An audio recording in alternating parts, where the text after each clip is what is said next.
အိတ်ကို DIY ပြင်ကျင်တဲ့လူတွေအလှဆင်ကျင်တဲ့သူတွေအတွက် Shein app ထဲကနေပြီးတော့ဒီလို accessory ပစ္စည်းတွေကိုဘယ်လိုရှာလဲဆိုတာကိုကျွန်တော်ပြောပြပါမယ်။ဥဆုံးကျွန်တော်တို့ Shein app ထဲကိုဝင်လိုက်ပါ။ Shein app ထဲရောက်သွားပြီဆိုရင်ကျွန်တော်တို့ဒီအပေါ်ကဒီ category နေရာလေးတွေမှာဘေးကိုရွှေ့မယ်။ရွှေ့လိုက်ပြီဆိုရင်ကျွန်တော်တို့မျှထုတ်ပြပေးမယ် bag ဆိုတာရှိတယ်အဲ့ဒီ bag ထဲကိုဝင်မယ်။ဒါဆိုလို့ရှိရင်အိတ်တွေ Shein နဲ့အိတ်တွေရောင်းတဲ့ category တွေကိုရောက်သွားပြီ။အဲ့ဒါမှအများကြီးရှိတယ်။အဲ့ design အများကြီးထဲမှာကျွန်တော်တို့ accessory နဲ့ပတ်သက်ပြီးကြည့်ချင်တာဆိုရင်ကျွန်တော်ဒီမှာရွှေ့ပြရအောင်เนาะအဲ့ဒါလေးရွှေ့လို့ရတယ်ရွှေ့ပြီးရင်ကျွန်တော်ကိုဝိုင်းပြတာလေးကြည့်ပေးပါ back accessory ဆိုတာရှိတယ်အဲ့ဒီကိုဝင်မယ်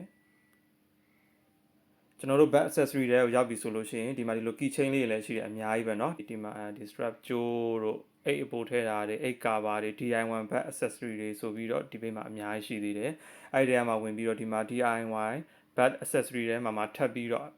ဒီအမျိုးအစားခွဲထားတာလေးတွေအများကြီးရှိသေးတယ်ဒီလိုမျိုး item လေးတွေကိုယ့်ဘက်ကို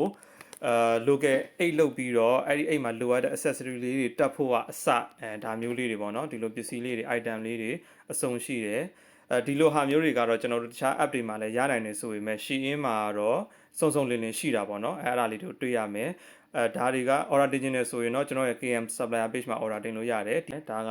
တခုတည်းကိုပဲဝင်ပြသေးတယ်ဒါ back accessory တဲမှာရှာလို့ရတာကိုပြပေးတာဖြစ်တယ်